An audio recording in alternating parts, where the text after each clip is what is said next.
तो एक दिन कन्हैया ने मुझसे कहा था कि मैया अगर तू ऐसे ही हमें डांट लगाती रही तो एक न एक दिन मैं काली देह में कूद जाऊंगा। आज रोती हुई मैया दौड़ी दौड़ी काली देह के पास आई, मूर्छित होकर के गिर पड़ी। गोपी ग्वाल गैया सब रो रहे हैं। बलराम जी मैया को समझाने लगे, अरे मैया तो रो क्यों रही है, हमारे कन्हैया का कोई कुछ बिगाड़ने वाला नहीं। बलराम जी तो जानते हैं कि शेष तो मैं हूं। जब 1000 फण के ऊपर हमारे प्रभु शयन करते हैं तो ये 100 फण वाला भला हमारा क्या बिगाड़ेगा। लेकिन मैया क्या जाने, मैया के मन में तो भाव कि मेरा लाला है, मेरा कन्हैया है। बार बार बलराम समझाते हैं और मैया कहती है, अरे बलराम तू क्या जाने, इस बुढ़ापे में मैंने कितनी पूजा की तब तो मुझे प्राप्त हुआ। अगर आज मेरे लाला को कुछ हो गया तो मैं क्या करूंगी, किसके सहारे में अपना जीवन व्यतीत करूंगी। बलराम जी समझाते रहे, मैया तू चिंता मत कर, हमारे कन्हैया का कोई कुछ बिगाड़ नहीं सकता। जैसे युद्ध विराम हुआ, कन्हैया उस जल से ऊपर आए, काली नाग से कह दिया, काली नाग अब आज से आपको इस काली देह में नहीं रहना होगा। आपको अगर रहना है तो आप सीधे रमणक द्वीप चले जाओ और उस काली देह का जितना भी विषाक्त जल था, विष था, सारे विष का पान कर लिया है प्रभु ने और उस विष से ब्रजवासियों की सहायता की, रक्षा की है।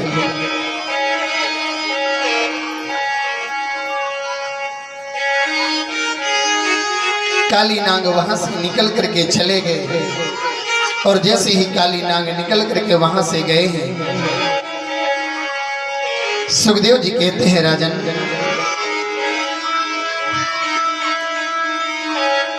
आज भगवान ने सुंदर श्रृंगार किया और श्रृंगार करके एक वृक्ष के नीचे बैठे हुए प्रभु का अद्भुत श्रृंगार है। बरहा पीडम नटवर बपु कर्णयो कर्णकारम बिभ्रदवाशा कनक कपिशम वैजयंती शमाला रंध्रान वेणोधर शुद्धया पूरयन् गोपवृंदै वृंदारण्यं श्वपदरमणं प्राविशत गीत कीर्ति। सुंदर श्रृंगार किया है और श्रृंगार करके यमुना के किनारे पहुंचे। इन गोपियों का नियम था, ये गोपियां कार्तिक का महीना और उस कार्तिक के महीने में ये गोपियां नित्य प्रति प्रातःचार्य जगती, 4 बजे जग करके और यमुना स्नान करने जाती हैं। और जब ये यमुना में स्नान करने जाती तो इनका नियम था स्नान करने का कि समस्त वस्त्रों को उतार करके यमुना में घाट में रख देती और नग्न अवस्था में गोपियां जल में प्रवेश कर जाती हैं। आज श्याम सुंदर ने जब ये देखा, गोपियों को समझाया, गोपियों ये अच्छी बात नहीं, ये अच्छा है कि कार्तिक का महीना परम पवित्र पुण्य मास है और 4 बजे जगते हो, ये भी अच्छी बात है। जग करके यमुना में स्नान करना ये भी अच्छी बात है। देवी पूजन करते हुए और अच्छी बात है, लेकिन जो तुम्हारे स्नान का ये नियम है ये अच्छा नहीं, इसको बदलना होगा। जब ये बात समझाई तो गोपियां कहने लगी, श्याम सुंदर ये उपदेश किसी और को देना ये हमें सब आता है। गोपियां नहीं मानी और जब नहीं मानी तो भगवान ने विचार किया कि ये ऐसे तो मानी नहीं, इनके साथ अब कोई ना कोई लीला जरूर करनी पड़ेगी। तो नित्य की भांति आज ये गोपियां यमुना में स्नान करने को गई, अपने वस्त्रों को उतार करके घाट पर रख लिया है और नग्न होकर के यमुना में प्रवेश कर गई। इधर से श्याम सुंदर आए और आकर के गोपियों को वस्त्रों को लिया और लेकर के कदम के पेड़ पर बैठ गए। स्नान करते करते गोपियों को जब थोड़ा समय हुआ, एक गोपी कहने लगी, अरे गोपी अब नहाती रहोगे कि चल करके देखो, अभी देवी पूजन करना है। बोले हाँ जल्दी चलो। कार्तिक स्नान का नियम है कि सूर्योदय से पहले पूजा हो जानी चाहिए। और कार्तिक स्नान ये गोपियां करती किस लिए थी? भगवान को प्राप्त करने के लिए। लेकिन आजकल की गोपियां जो स्नान करती हैं ना, जब स्नान करने जाती हैं और अगर कहीं लौट के श्रीमान जी सोते मिल गए ना, तो भगवान की ऐसी पूजा करती है। भगवान पूछो, ऐसे ऐसे मंत्र बोलती हैं, तो भगवानी से पूछो जिनसे बोलती हैं।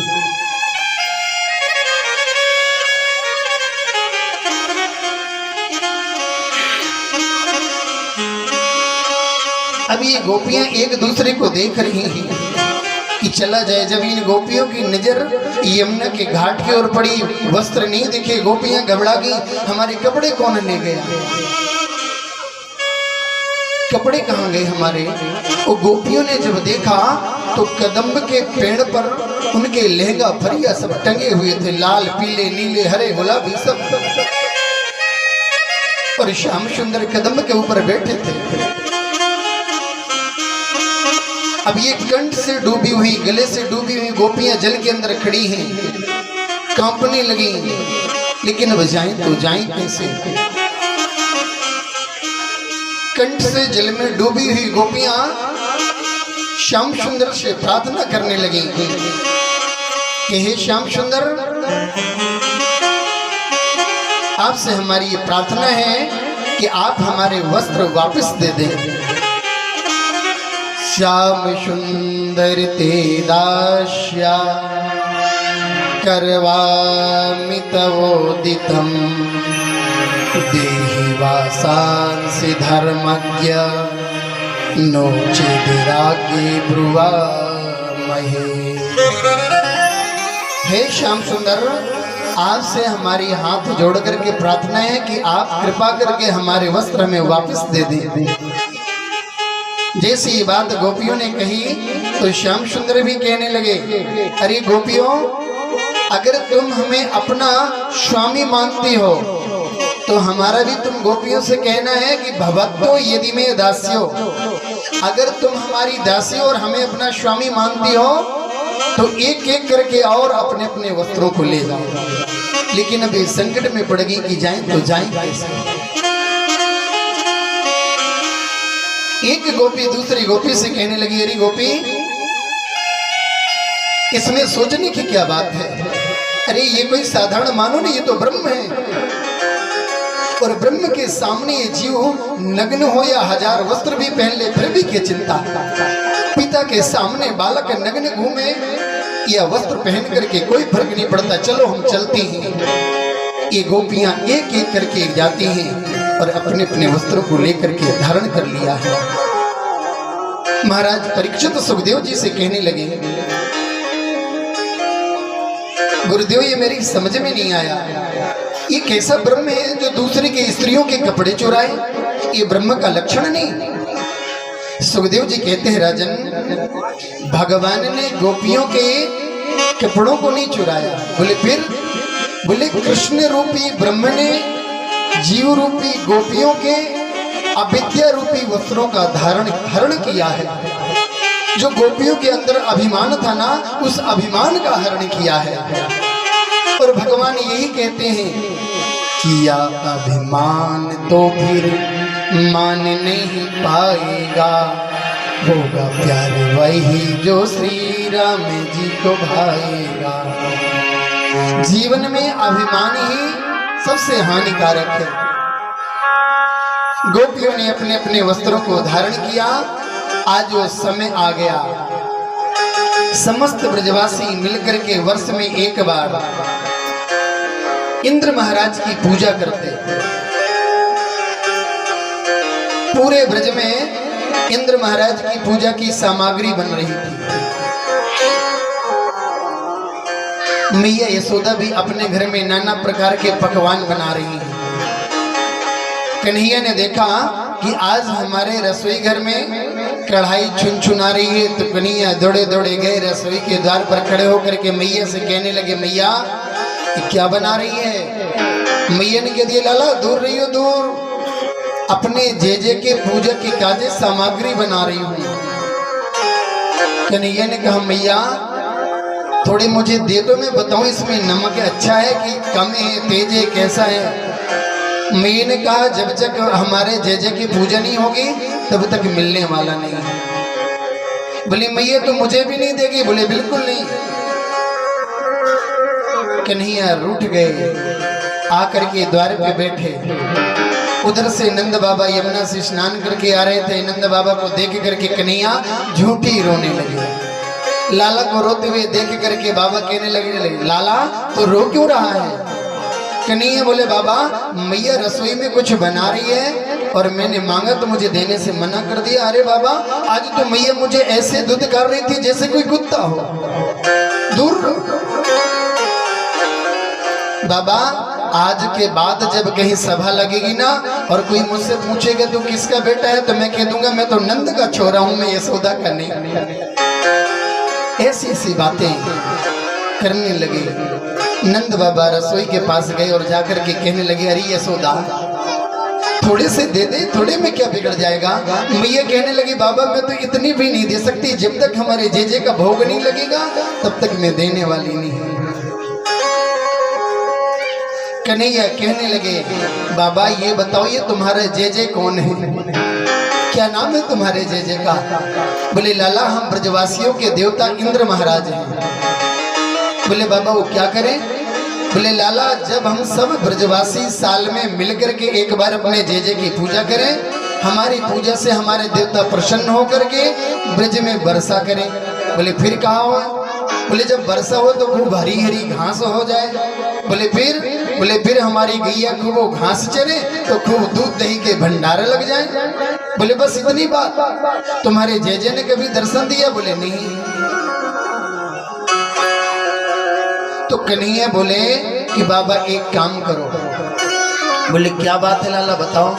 बोले एक काम ये करो कि एक बार अपने जेजे की पूजा बंद कर दो और हमारे जेजे की पूजा करके देख लो। बोले लाला तेरो जेजे क्या करे? बोले बाबा आज तक जो तुम्हारे जेजे ने नहीं किया वो काम हमारे जेजे करेंगे। बोले ये बात है? बोले हाँ। तो नंद बाबा कहने लगे, बेटा ये जेजे कोई एक हमारे ही नहीं है, तो सब ब्रजवासियन के हैं। जब पूरे ब्रजवासी तैयार हो जाए तब तो बात बने। तो नंद बाबा ने सभा बुलाई और सभा बुला करके उसमें प्रश्न किया कि भैया हमारा लाला कुछ कह रहा है। ब्रजवासी बोले बताओ बाबा क्या बात है? तो नंद बाबा कहने लगे कि हमारा लाला कह रहा है कि एक बार अपने जेजे की पूजा बंद कर दो और हमारे जेजे की पूजा करो। ब्रजवासी कहने लगे, अरे नंद महाराज हमें लग रहा है कि बुढ़ापे में तुम्हारी बुद्धि सठिया गई। ये जन्म जन्मांतरण की पूजा कितने पीढ़ी से हमारी पूजा चलती चली आ रही, और अगर आज ये छोरा की बातन में आकर के हम अपने जेजे की पूजा बंद कर दें और कहीं वो कुपित हो गए, गुस्सा हो गए, तो उनसे हमारी रक्षा कौन करेगा? कन्हैया बोले हमारे जेजे करेंगे। बोले पक्की? बोले बिल्कुल पक्की। और अगर नहीं की तो बोले उसकी जिम्मेदारी हमारी है। अब जो सामग्री इंद्र महाराज की पूजा को बनी थी 56 प्रकार के भोजन बने हैं। खुरचन है खीर, मोहन खीर, साव खुरमी खीर, खजला जलेबी।